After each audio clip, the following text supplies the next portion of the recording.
요즘에 그 원형적 사고, 그러니까 럭키비키라는 말이 유행입니다. 다들 아시죠? 이 밈이 무엇인지는 그 작년 9월에 아이브 공식 유튜브 채널을 통해 이렇게 공개된 게 하나 있죠. 원형인 스페인이라는 브이로그에 보면은 이런 내용이 나옵니다. 이 장원영이 현지의 빵집에 이제 들어갑니다.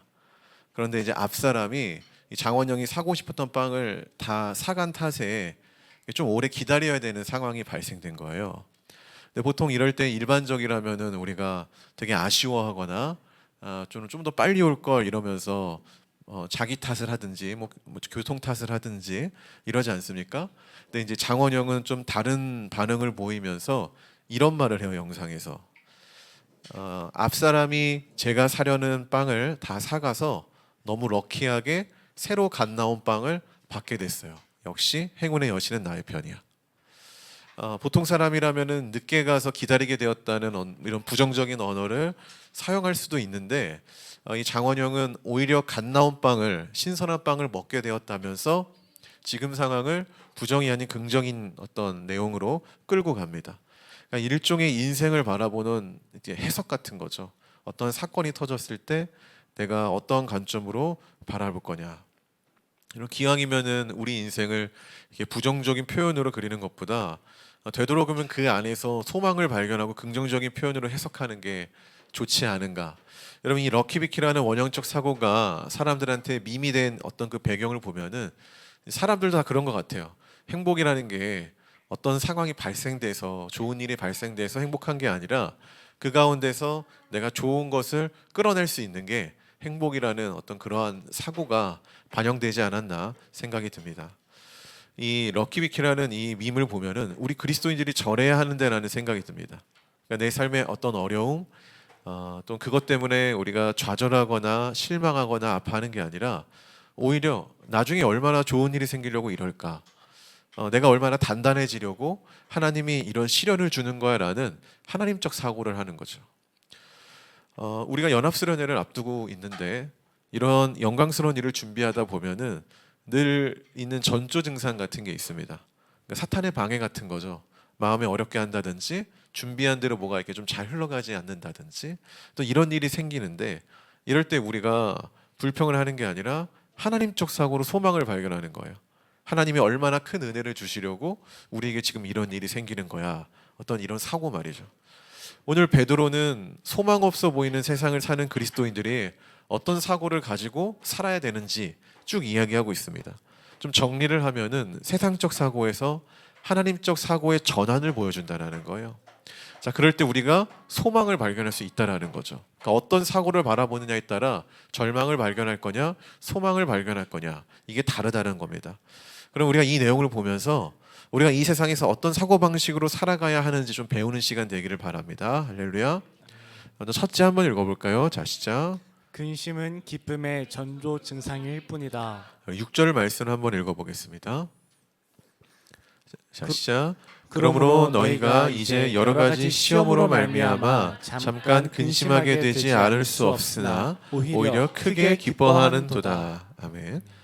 오늘 베드로가 좀 이상한 말을 하죠. 어떤 말이냐면 힘든데 힘든 것이 아니라 오히려 크게 기뻐할 일이다. 이렇게 좀 역설적인 이야기를 한다라는 거예요. 근데 실제로 이 베드로전서의 독자들도 예수를 믿음으로 여러 가지 시험과 근심이 있었는데 오히려 어땠다라는 거죠? 웃으며 큰 기쁨으로 여기고 살았다라는 거예요. 그러니까 이런 역설, 이런 사고의 전환 같은 거죠. 우리가 이제 예전에 제가 TV를 보는데 김종국이 어떤 무거운 바벨을 들면서 맛있다는 말을 하는 걸 봤어요. 맛있다, 맛있다. 이런 표현 많이 봤죠.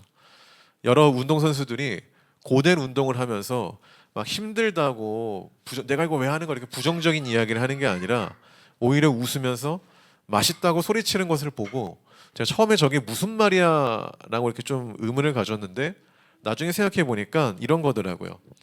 내가 지금은 힘들지만 이 힘듦을 통해 얻게 되는 결과, 어떤 그게 희열일 수도 있고 또 근육, 어떤 성취감, 이런 게 맛있다고 표현을 하더라고요. 그러니까 그냥 들으면 이상한데 생각해 보면은 삶을 해석하는 건강한 태도라는 거예요. 혹시 하나님 말씀이 꿀송이처럼 달달하는 말 들어보셨나요? 잠언 16장 24절에 보면은 선한 말은 꿀송이 같아서 마음에 달고 뼈에 양약이 되느니라. 이제 이런 말씀이 있습니다. 여러분, 근데 사실 성경을 읽어가는 과정이 꿀송이 같이 다나요? 좀 힘들죠. 사실은 힘들어요. 아마도 당시 문화와 어떤 배경을 우리가 공유하고 있지 않아서 그런 것도 있습니다. 열왕기에 수많은 왕이 나오죠. 몇 명이 나오죠? 39인가? 아니 40인가? 39 이 정도 나오죠. 근데 여러분, 조선왕족실록에 몇 명의 왕이 나온지 아십니까? 헷갈리죠, 이것도. 우리가 우리의 역사도 헷갈리는데 남의 나라의 역사를 보면은 더 헷갈린 게 맞는 거죠. 제가 요즘에 예레미야를 우리가 이제 묵상을 하고 있지 않습니까? 이게 읽다가 보면은 초반에 항상 이런 게 나와요. 누구누구의 아들 누가 그리고 누구의 손자가 왕이 된 해. 이런 표현이 나옵니다. 오랜 시간 성경을 연구한 저도 간혹가다 그 사람이 누군지 모르겠어요. 순간적으로 떠오르지 않아요. 그러니까 유다에서 이 사람이 몇 대 왕이었지? 이 사람이 무슨 일이 있었지? 이런 게 생각이 안 날 때가 있다라는 거예요. 그러니까 이런 배경을 알아야 우리가 성경을 보기가 좀 용이하잖아요. 그래서 저도 검색을 한다든지 찾아볼 때가 많습니다. 그럼에도 우리가 조금은 복잡하고 이해하기 어려운 하나님의 말씀이지만 이게 계속 읽고 묵상하다 보면은 정말 맛있는 음식을 먹었을 때 느끼는 그 희열처럼 내 영이 기뻐하는 순간을 우리가 발견한다는 거예요. 내 영혼이. 우리가 그 하나님의 마음을 알았을 때 기쁨을 문학적으로 꿀송이처럼 달달하고 표현을 쓰잖아요. 저는 이런 관점이 되게 중요한 것 같아요. 현실이라는 과정에 시선을 두는 게 아니라 미래에 얻게 되는 그 결과에 우리가 시선을 갖는 태도의 사고이라는 거죠. 오늘 베드로도 비슷한 관점을 이야기합니다. 근심은 뭐다? 기쁨의 전조 증상일 뿐이다. 우리가 저번 주 말씀드렸던 것처럼 예수를 믿는다. 이꼬르 뭐죠? 세상의 박해를 받는다. 이런 공식이 존재했습니다. 예수 그리스도의 말씀을 따라 살면 자연스럽게 생기는 현상입니다. 그런데 베드로전서에 나오는 그리스도인들은 박해를 받으면서 오히려 기뻐했다라고 역설을 하잖아요. 그렇죠? 우리 오히려 기뻐했다. 기뻐할 수 있었던 그 이유, 그 근원은 뭐였을까요? 저는 이들이 이렇게 생각했을 것 같아요. 예수의 말씀을 따라 삶 가운데 우리에게 근심과 고난이 주어진다. 이꼬르 내가 예수를 제대로 믿고 있다. 뭔가 이런 증거로 여겼던 것 같은 거죠. 그러니까 기뻐할 수 있는 거예요. 그러니까 우리가 운동을 한다, 고통이 생기잖아요. 그럼 이꼬르 뭐다? 근육이 생길 거다. 나는 지금 건강해지고 있다. 뭔가 이런 사고의 전환이 이들에게 있었다라는 거죠. 마태복음 5장 산상수훈에 보면은 의를 위하여 박해를 받는 자는 무엇이 있다? 복이 있다. 천국이 그들의 것이다. 그리고 나로 말미암아 너희를 욕하고 박해하고 거짓으로 너희를 거슬러 모든 악한 말을 할 때 너희에게 복이 있다. 무슨 말? 이것도 역설이잖아요. 우리에게 어려움이 있는데 그건 어려움이 아니라 복이라는 거예요. 왜? 우리가 제대로 믿고 있기 때문에 나타나는 현상이라는 거죠. 이런 말씀들이 다 미래에 주어지는 기쁨이 있기 때문에 우리가 오늘이라는 고난스러운 현실 속에서 주어지는 그 힘듦을 이겨낼 수 있다라는 그런 사고의 전환이라는 거예요. 세상을 살다 보면은 일이 잘 풀리지 않을 때가 있습니다. 한번 가정을 해볼게요. if 만약 여러분이 10년 동안 어떤 한 분야를 파고 있어요. 근데 성과가 없고 미래가 보이지 않아요. 그래서 어쩔 수 없이 멈추게 되는 시간을 지금 보내고 있다고 우리가 한번 가정을 해봅시다. 우리 마음이 어떨까요? 좌절하고 자책하고 그리고 뭐 좀 슬프지 않을까요? 내가 이렇게 오랜 시간 동안 한 분야를 했는데 아무런 결과가 없어요. 우리가 1만 시간 법칙이라는 자기 개발이 있거든요. 이게 보통 10년 동안 뭐 하루에 2시간인가 3시간인가 아무튼 뭐 정확히 기억이 안 나는데 그렇게 오랫동안 내가 1만 시간을 투자하면은 우리가 전문가가 된다. 뭔가 이런 얘기를 하는 거죠. 근데 이게 꼭 반드시 통하는 원리는 아니에요. 내가 1만 시간을 어떤 한 분야에 열심히 해도 좋은 결과가 나오지 않을 수 있습니다. 좋은 결과가 만약 경쟁 구도의 일이라면은 좋은 결과가 안 나올 수도 있다라는 거죠. 이러한 자책에 빠져 좌절에 빠져 있을 때 우리가 보통이라면은 슬퍼하죠. 그런데 하나님적 사고는 뭐죠? 여기 안에서 소망을 발견하는 거예요. 생각의 전환을 하는 거죠. 오늘의 근심은 내일의 더 큰 소망을 주시는 하나님의 전조 증상에 불과하다. 그리고 오히려 하나님이 내가 기존에 이것만 하던 사람이 아니라 좀 더 새로운 일, 새로운 경험을 해볼 수 있는 기회를 나에게 주셨구나 라고 우리가 생각을 하는 겁니다. 그러니까 그 안에 소망을 캐내는 거죠. 소망을, 절망에서 소망을 캐내는 거죠. 이와 같은 사고를 가졌을 때 비로소 근심 속에 빠져 살지 않고 근심 속에 담긴 소망을 우리가 캐낼 수 있는 거예요. 광부처럼. 소망은 누가 주는 게 아닙니다. 우리가 찾아내는 거죠. 우리에게 이런 해석의 눈, 하나님적 사고가 있기를 소망합니다. 그럴 때 비로소 근심이 근심으로 보이지 않는 거예요. 소망 없는 상황에서 소망을 발견할 수 있는 거예요. 결국 승리한 삶을 이끄실 하나님을 바라볼 때 소망을 발견할 수 있는 겁니다. 이것이 베드로가 우리 베드로전서를 통해 우리에게 말하는 이 땅에서 살아가는 데 필요한 하나님적 사고라는 것입니다. 할렐루야. 우리 둘째 한번 읽어볼까요? 자, 시작. 믿음은 없어질 금보다 귀하다. 베드로는 하나님을 향한 이 우리의 믿음이 없어질 금보다 귀하다고 합니다. 저희 가족은 이제 홈플러스를 자주 가는데 3층에 주차를 하고 이렇게 에스컬레이터를 이렇게 타고 2층으로 딱 내려오면은 보이는 게 있어요. 오늘의 금시세가 보입니다. 오늘의 금시세. 딱 정면에 숫자로 이렇게 크게 표기가 돼 있어서 자연스럽게 확인을 할 수 있습니다. 최근에 확인한 순금 한 돈의 시세는 40만 원 전 후반을 왔다 갔다 합니다. 오늘자 제가 아까 홈플러스 갔다 왔는데 39만 7천 원이었어요. 정말 많이 올랐더라고요. 근데 물론 이거는 우리가 금을 팔 때의 금액이에요. 실제로 우리가 구매를 할 때는 한 5만 원 정도가 더 비싸지겠죠. 제가 한 약 7, 8년 전에 사모님에게 순금 한 돈짜리 이렇게 반지를 선물해 준 적이 있었는데 그때 세공비 포함해서 대략 22에서 23만 원이었어요. 지금은 2배가 올랐습니다. 그래서 그런지 요즘에는 금테크를 해야 된다 뭐 이런 얘기를 많이 해요. 주식, 부동산 이런 거는 내려갈 때 큰 폭으로 하락을 하잖아요. 굉장히. 그래서 손해가 큰데 금은 몇십 년을 보니까 아주 오래전부터 꾸준하게 상승세를 타고 있었다라는 거죠. 성경은 이 금보다 우리의 믿음이 더 귀하다고 합니다. 이 금보다. 이 금도 이 땅에서 정말 귀하거든요.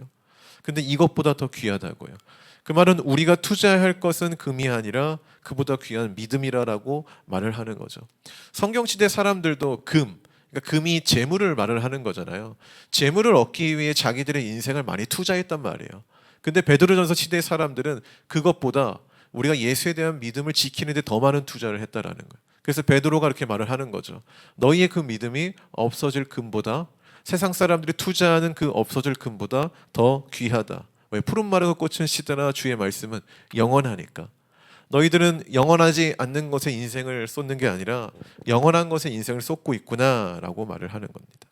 근데 여기서 금보다 귀하다는 믿음은 어떤 믿음일까요? 시련 속에 있음에도 끝까지 견디는 믿음이 금보다 귀하다고 말을 하는 거예요. 금보다 귀하다. 그렇다면 우리에게는 이런 믿음이 정말 금보다 내가 가치가 있다고 생각하는가? 한번 돌이켜 봐야 된다는 거죠. 다시 말하면 하나님과 함께하는 이 인생이 이 땅에서 그 어떤 것보다 내가 가치가 있다라고 우리가 생각을 하는가? 우리가. 요즘 제가 플랜팅 시드, 교회를 심는다라는 그 홍민기 목사님의 책을 읽고 있습니다. 그 책에 이런 내용이 나와요. 세상에서 가장 미련한 일은 씨앗을 심지 않고 열매를 기다리는 것입니다. 그러니까 우리가 믿음을 심지 않고 믿음 있는 삶을 원한다는 것은 사실 자연적으로 말이 안 되는 거예요. 그러니까 무언가를 심고 거두는 이 자연의 섭리는 우리 믿음의 섭리와 똑같은 거죠.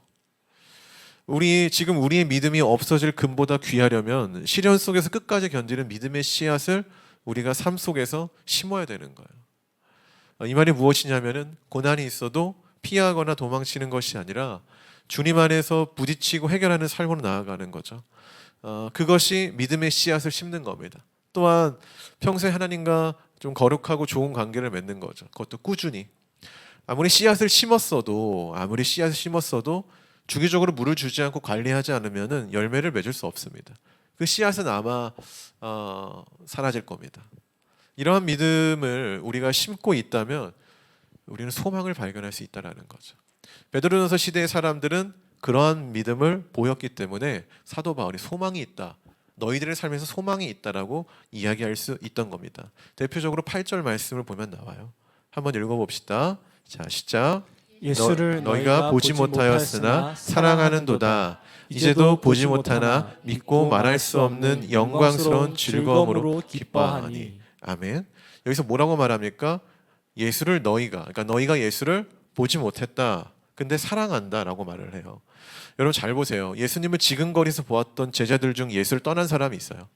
예수님과 3년의 시간 동안 옆에서 그분을 봤는데도 불구하고 떠난 사람이 있다라고, 사랑하지 못해서. 그럼에도 불구하고 예수를 믿음으로 고난과 시련이 가득한 상황에서도 예수를 보지 못했음에도 사랑하고 그 고난을 견디며 신앙을 이어가는 사람들이 있었다라는 거예요. 그러니까 그런 사람들을 보니까 소망을 발견하지 아니할 수 없던 거라고 말을 하는 거예요.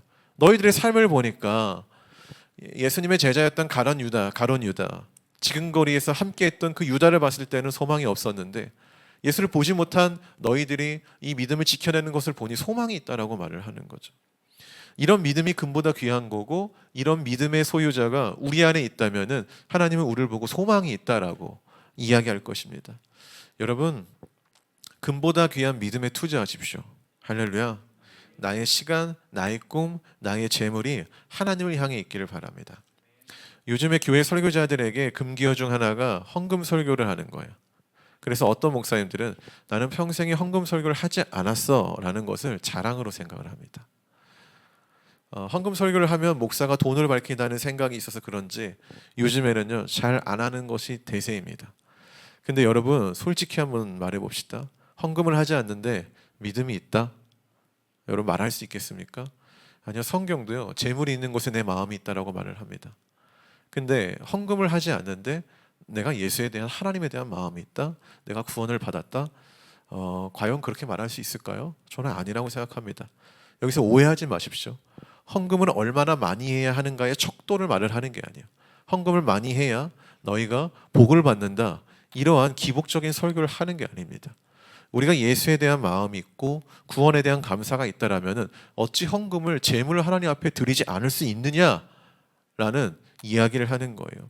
헌금이란 기본적으로 하나님의 것이, 그러니까 내 것이 아니라 하나님의 것입니다라는 신앙적 고백이거든요. 근데 이 헌금을 하지 않는다라는 것은 은연중에 우리 안에 내 거라는 그런 마음이 자리 잡고 있는 거죠. 혹시 우리에게도 그런 생각이 있지는 않은지 한번 돌이켜보자라는 겁니다.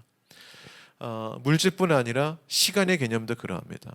하나님과 교제하는 영적 시간을 사용하지 않으면서 하나님을 사랑한다, 우리가 이렇게 말할 수 있겠습니까? 기만이라고 말을 하겠죠. 하나님을 믿는다고 말할 수 있겠습니까? 거짓이라고 말을 하겠죠. 이런 논리야말로 말도 안 되는 거예요. 말이 안 되는 거예요. 그러면서 어떤 목사님들이 나는 헌금 설교를 안 해, 굉장히 자랑스럽게 여기는데, 저도 옛날에 그런 사고를 가지고 있었는데 시간이 지날수록 과연 그게 자랑스러운 건가? 그냥 성도들이 듣기 싫어하는 이야기를 하지 않으려는 그런 마음에 불과한 거 아닌가? 라는 생각을 갖는 거죠. 우리가 정말 하나님에 대한, 우리가 이 금보다 더 귀한 믿음에 대한 어떤 자부심이 있을 때 하나님에 대한 어떤 모든 것을 우리가 드리지 않을까요? 저는 그렇게 될 수밖에 없다고 생각합니다. 성도 여러분, 다른 것보다 우리가 믿음을 심는데 정말 열정적으로 나아갔으면 좋겠습니다. 우리가 거룩한 삶을 빼먹지 말자는 거예요. 큐티를 그냥 넘기지 말자라는 거예요. 이게 어떤 하나의 임무처럼 생각하는 게 아니라 내가 금보다 더 귀한 믿음의 나의 인생을 드리는 거죠. 하나의 예배인 거죠. 그래서 하루의 시작을 말씀과 기도로 시작하는 것, 여러분 이보다 가장 좋은 시작은 없습니다. 할렐루야. 말씀의 결론을 맺겠습니다. 우리가 복음서에서의 베드로를 읽다가 베드로전서의 베드로는 너무나도 다르게 느껴집니다. 복음서에서 베드로는 어떤 존재예요? 십자가 고난을 향해 나아가겠다던 예수님의 앞길을 막아섰던 사람이에요. 그렇죠? 그래서 사단의 자치가 이런 얘기를 듣습니다. 그랬던 그가 이제는 고난당하는 것이 기쁨이야, 영광이야 라고 말을 하는 거예요. 예수님이 신문을 당하실 때 문 밖에서 여종의 질타에 예수님을 배신하면서 도망쳤던 이 베드로가 이제는 당당히 고난 속으로 들어가라, 이렇게 말을 하는 거예요. 베드로전서를 보면 예전의 베드로를 찾아보기가 어렵죠. 상당히 어렵습니다. 세상적 사고로 모든 것을 바라보았던 그에게 이 하나님적 사고가 탑재되니까 바라보는 시각이 달라지는 거예요. 다. 그의 말 하나하나에서 하나님의 큰 뜻이 보일 정도로 베드로는 달라졌다라는 거예요. 복음서에서 베드로는 소망이 보이지 않았잖아요. 그렇죠? 절망만 보였잖아요. 그런 사람이 오늘 여기서는 소망이 보입니다. 이런 베드로를 보면서 우리도 소망을 갖죠. 나도 그리 될 수 있다라는 이 소망을 캐낼 수 있는 겁니다. 우리가 누군가에게 소망을 주는 존재가 되길 바랍니다. 왜냐하면 하나님이 우리에게 그러셨기 때문이죠. 우리 하나님은 우리를 근심 속에 가두는 분은 아닙니다. 그렇다면 하나님은 왜 우리에게 근심을 허락할까요? 근심 속에 가두는 분은 아닌데 근심은 허락하는 분이라는 거예요.